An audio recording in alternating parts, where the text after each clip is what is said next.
Et bonjour à tous et bienvenue sur la chaîne Idées de droite. Et aujourd'hui, on va parler de Rokhaya Diallo parce que oui, Rokhaya Diallo, je sais pas ce qu'on t'a fait, hein. Qu'est-ce que la France t'a fait pour que tu la détestes autant, pour que tu détestes les Français avec autant de rage?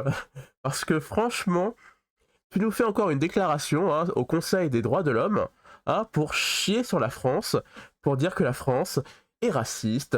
Et elle est, voilà, il y a un racisme systémique, hein, qui est en France comme ça. L'extrême droite monte, hein, et la place des femmes est en danger. Enfin, bon, vous allez voir, la déclaration est folle, hein. Comme d'habitude, elle chie sur la France, alors que la France, lui, a tout donné, hein. Je vous le répète, elle a réussi à faire des grandes études, hein, nous allons le voir juste après.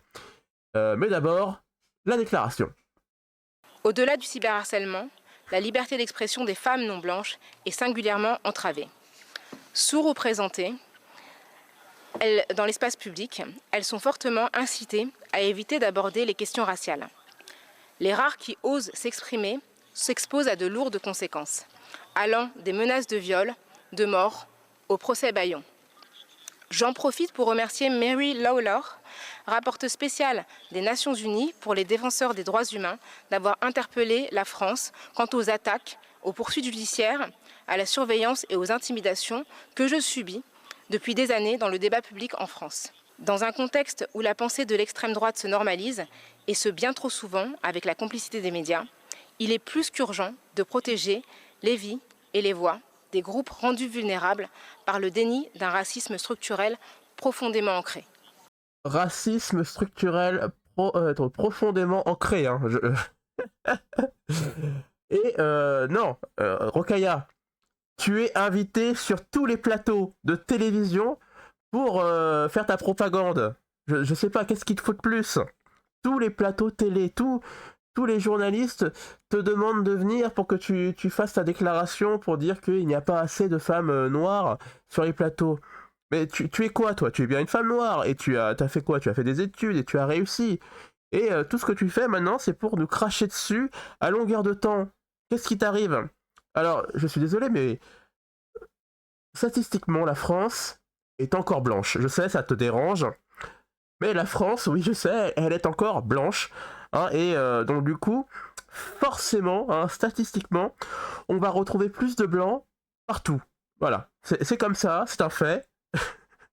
Ça te dérange, mais c'est comme ça. Tu vas dans, je sais pas, tu vas en Suède, hein, tu vas en Pologne, tu vas en Norvège, là où la population est majoritairement blanche, forcément, il y aura plus de blancs dans des postes à responsabilité, dans des postes clés, je sais pas moi, c'est comme ça, c'est statistique, tu ne peux rien y faire. Hein, tu peux essayer de forcer les choses comme ça, mais ce n'est pas possible. Et donc du coup, je me suis dit, attends, je vais quand même regarder un peu d'où tu viens. Hein, donc tu es parisienne, hein, tu es française. Mais tes parents, hein, sur ta fiche Wikipédia, hein, tes parents sont sénégalais et gambiens. Alors je me pose la question, tu te bats pour les femmes, hein, racisées en France. Et je trouve que les femmes racisées en France réussissent très bien, tu en es le parfait exemple. Hein, tu as très bien réussi ta vie. Hein, tu as fait des grandes études, tu es une femme intelligente, tu es insupportable parce que tu nous craches dessus à longueur de temps, mais tu as réussi. Hein. La France t'a permis de t'élever socialement. Et du coup, je me suis intéressé du coup, à l'origine de tes parents qui sont sénégalais et gambiens. Donc au Sénégal, hein, j'ai regardé un article, au Sénégal, les femmes demeurent désavantagées par rapport aux hommes sur plusieurs aspects, selon l'enquête Afro-Baromètre. Et comme vous pouvez le voir, regardez. Inégalité des chances ou des salaires dans le milieu professionnel en 2022. Hein, en 2022. Et on peut voir qu'il y a 27% d'inégalité dans le milieu professionnel. Après, trop peu de femmes occupent des postes d'influence dans le gouvernement, 26%. Il y a 22% d'agressions sexistes et 13% d'inégalité d'accès à l'éducation. Hein, en France, tout le monde a accès à l'éducation, hein, alors qu'au Sénégal, vous avez vu, il y a des femmes qui encore n'ont pas accès à l'éducation. Et il y a 7% d'inégalité des droits de propriété et d'héritage. Ça veut dire que si vous êtes une femme, hein, dans certains cas, eh bien, vous n'avez pas le droit d'hériter des biens, je ne sais pas pour quelle raison, mais en tout cas, 7% n'ont pas le droit d'hériter au Sénégal.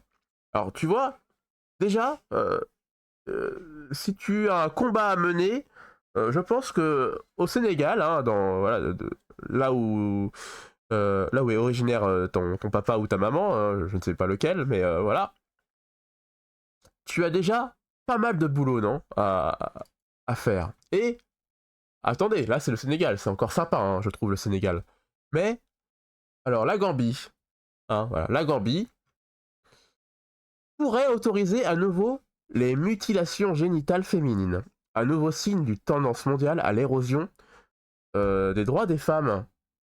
Non, la Gambie, non, ça fait pas, c'est pas un combat à mener, hein, pour les femmes, hein, un truc plus important que la représentativité en France, hein, mettre plus de femmes dans des postes clés comme ça parce que juste parce qu'elles sont des femmes racisées, hein, sans regarder le talent. Hein. Toi, tu es une femme de talent, oui, tu peux t'afficher sur les réseaux, hein, à la télé, etc., etc. Donc c'est déjà bien, non? Mais toi, tu préfères mener des combats en France parce que c'est beaucoup plus simple de taper sur les Français qui te laissent matin, midi et soir, voilà, qui te laissent leur cracher à la figure. Eux, ils sont ok, les Français.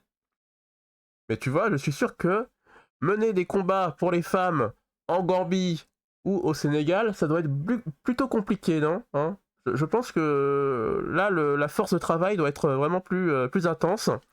Et là, je pense que tu vas recevoir des pressions beaucoup plus fortes. Je ne sais pas pourquoi, hein, je dis ça comme ça au hasard, mais honnêtement, il y a quand même un deux poids deux mesures entre la France et la Gambie et le Sénégal. Mais bon, donc je vais continuer de lire ce qui se passe en Gambie. L'interdiction des mutilations génitales féminines en Gambie depuis 2015 est menacée. Les modifications proposées au Parlement pourraient autoriser l'excision médicalisée et l'autoriser pour les adultes consentants.